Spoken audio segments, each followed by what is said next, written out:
हरिओम, ओम आनंद ma'am, Om Shanti ma'am, ओम ज्ञान ma'am, आप सभी दर्शकों का हमारे चैनल पर स्वागत है। आज हम लोग बीएड फर्स्ट सेमेस्टर के अंतर्गत आकलन की उद्देश्य क्या है या आकलन का महत्व या आकलन की जो आवश्यकता क्या है, इसके विषय में हम लोग अध्ययन करेंगे। यदि हम लोग थोड़ा सा ध्यान दें तो आकलन यानी जो आवश्यकता को पूरा करता है, जितना अधिक आवश्यकता को पूरा करता है वो उतना ही महत्व का होता है। तो इसका अर्थ यह नहीं कि आवश्यकता ही महत्व पर निर्भर करती है या महत्व आवश्यकता पर निर्भर करता है।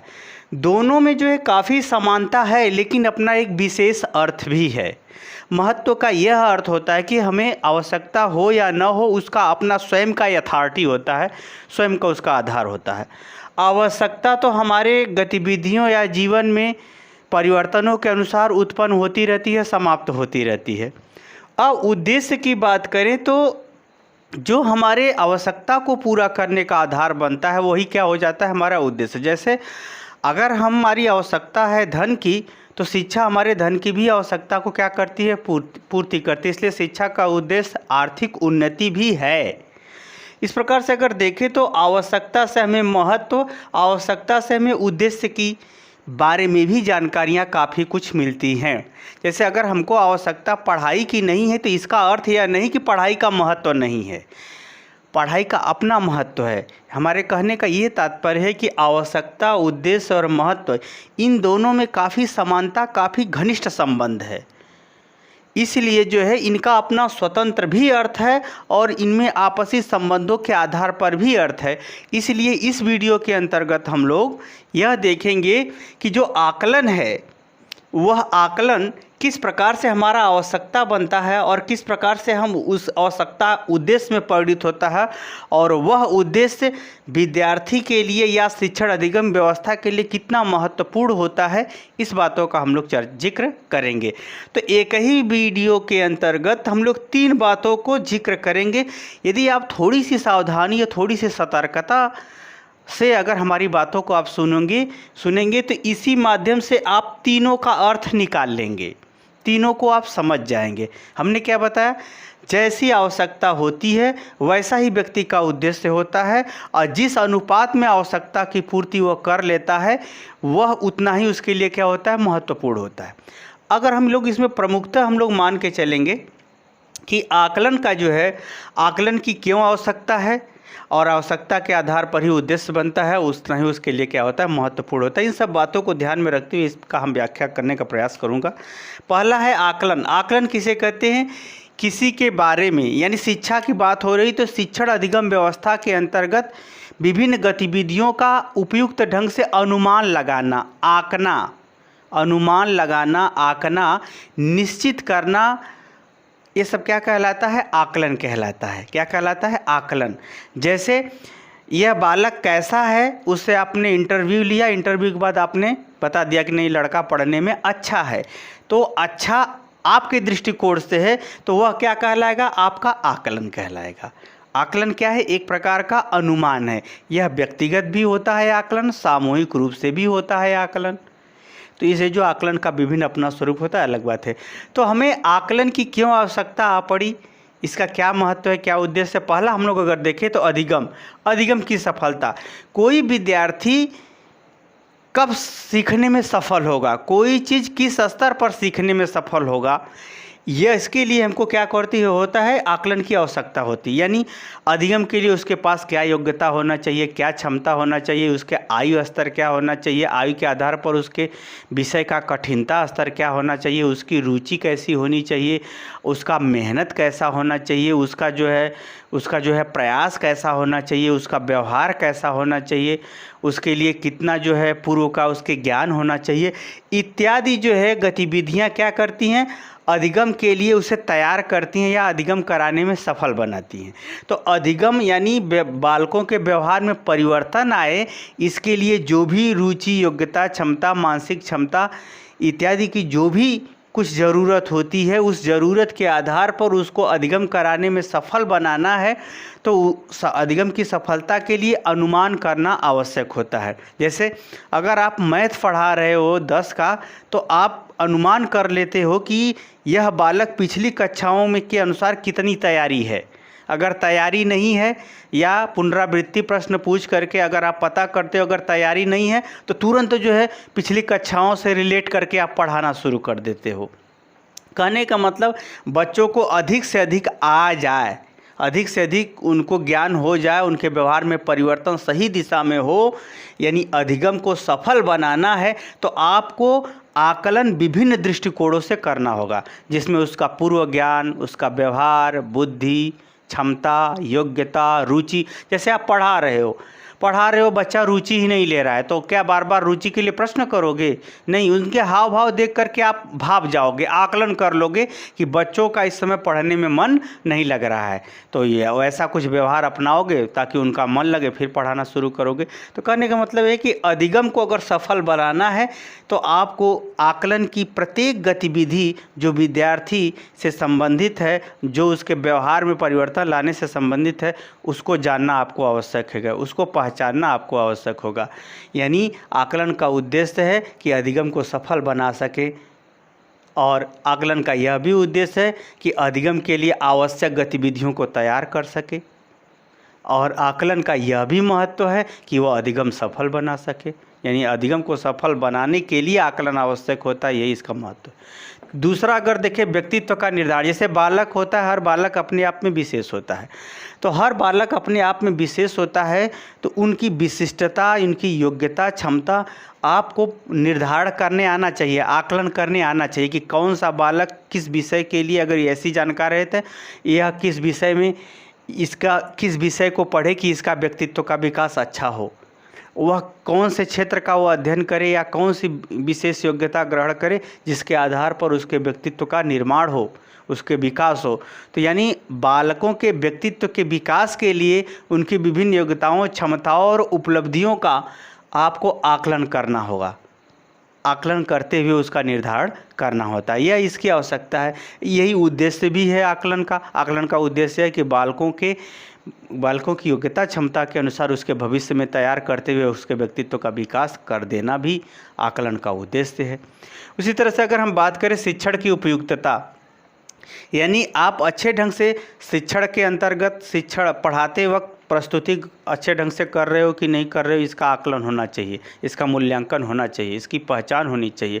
यानी उपयुक्त पुनर्बलन का प्रयोग कर रहे हो कि नहीं, विभिन्न प्रकार के कौशलों का प्रयोग कर रहे हो कि नहीं, विषय को व्यवहार से जोड़ के पढ़ा रहे हो कि नहीं, विषय के लिए उपयुक्त शब्द का निर्माण कर रहे हो या नहीं, बालकों के संग कोऑपरेट करके व्यवस्थित ढंग से उसे समझाने में सफल हो पा रहे हो कि नहीं, यानी व्याख्यान विधि आपकी अच्छी है कि नहीं।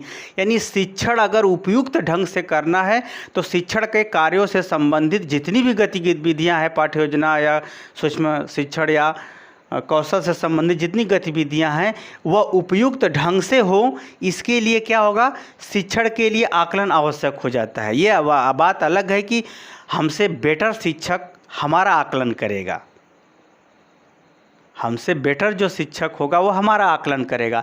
तो शिक्षण की उपयुक्तता यानी शिक्षण का कार्य अच्छा से अच्छा हो, इसके लिए भी आकलन की आवश्यकता पड़ती है।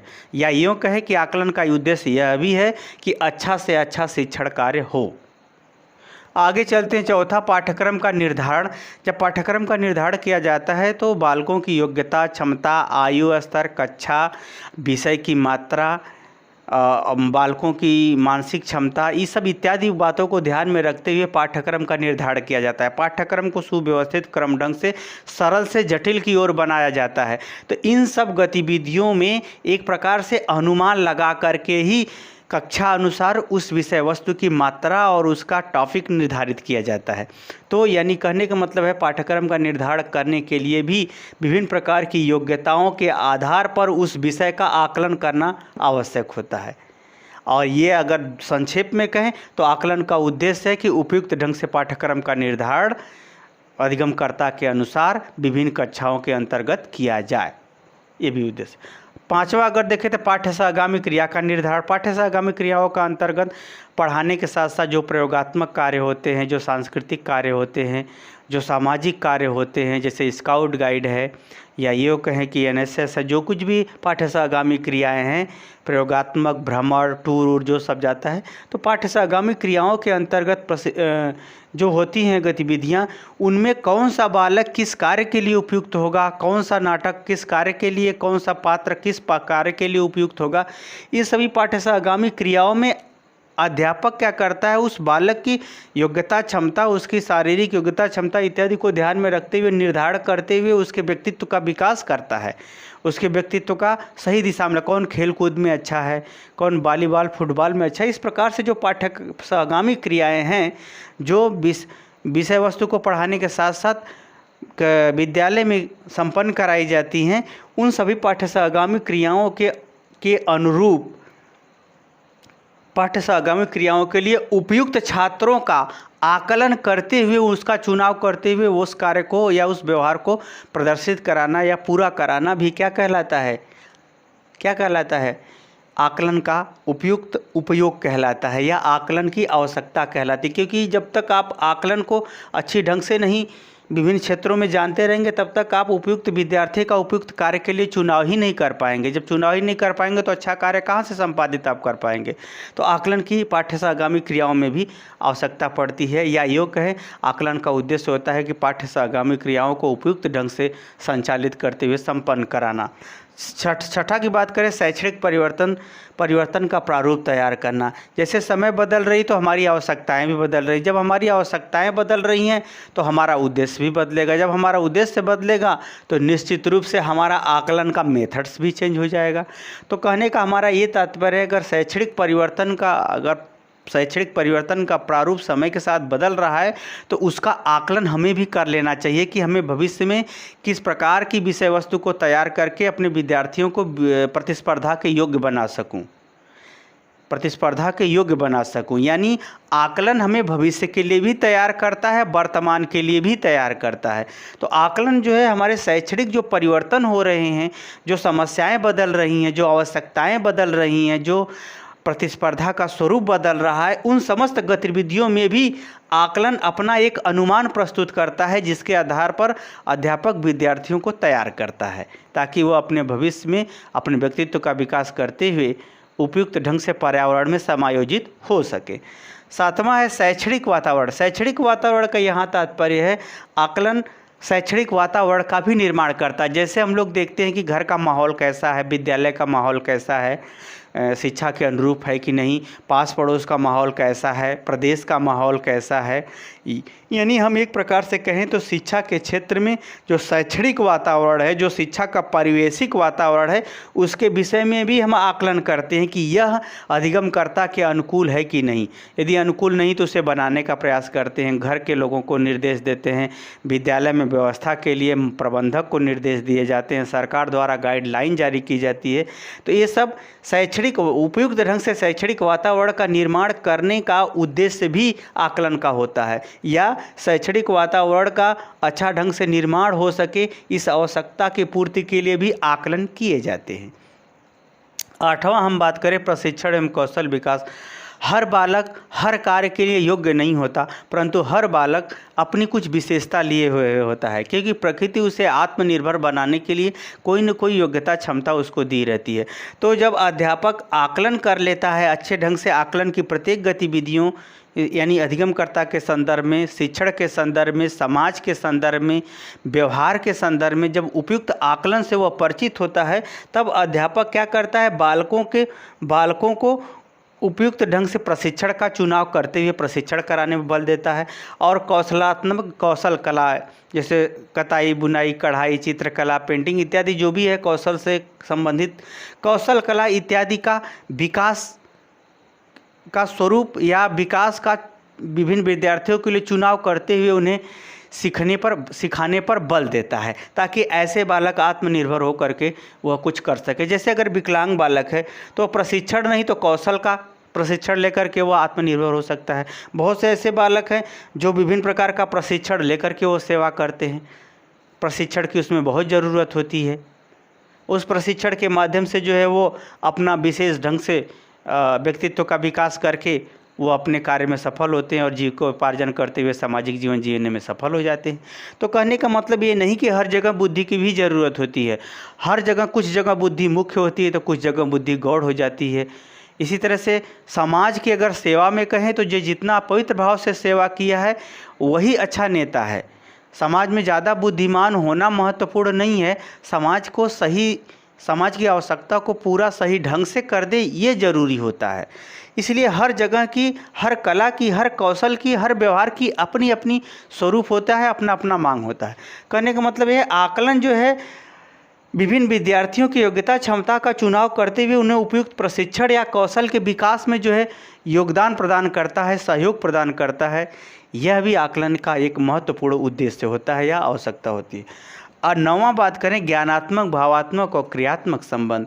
हमारा जो आकलन है विद्यार्थियों के पास ज्ञान का स्वरूप कैसा है या ज्ञान किस प्रकार से हो रहा है और ज्ञान पर वह कितना विश्वास कर रहा है, भावात्मक रूप से कितना वह तैयार है उस ज्ञान के लिए और उसे कितना व्यवहार में उतार पा रहा है। इन तीनों संबंधों में, तीनों में आपस में काफ़ी घनिष्ठ संबंध होता है। क्योंकि ज्ञान है, अगर आपको पास विश्वास नहीं तो आप व्यवहार में नहीं उतारोगे, तो इसका भी आकलन किया जाता है। या आपको ज्ञान है, आपको विश्वास है, भावात्मक पक्ष मजबूत है, तो आप उसे व्यवहार में उतार देते हो। तो अध्यापक पढ़ाते वक्त ही अगर अच्छे ढंग से वो प्रशिक्षण प्राप्त है तो वो अनुमान कर लेता है कि कौन उत्तर दे पाएगा, कौन उस पर तर्क देते हुए विश्वास व्यक्त करेगा और कौन उसे प्रयोग करके सिद्ध कर देगा या दिखा देगा। तो इन सब तीनों गतिविधियों में यानी ज्ञान पर, भावात्मक रूप से विश्वास पर और उसको क्रियात्मक रूप से व्यवहार में जांचने परखने के लिए, अधिगमकर्ता को समझने बुझने के लिए भी हमें आकलन की आवश्यकता पड़ती है। या यूँ कहें कि आकलन का उद्देश्य होता है ज्ञानात्मक, भावात्मक और क्रियात्मक पक्ष के संबंधों को निर्धारित करते हुए उसे सही दिशा में आगे बढ़ाना। तो इस प्रकार से आकलन का विभिन्न उद्देश्य होता है।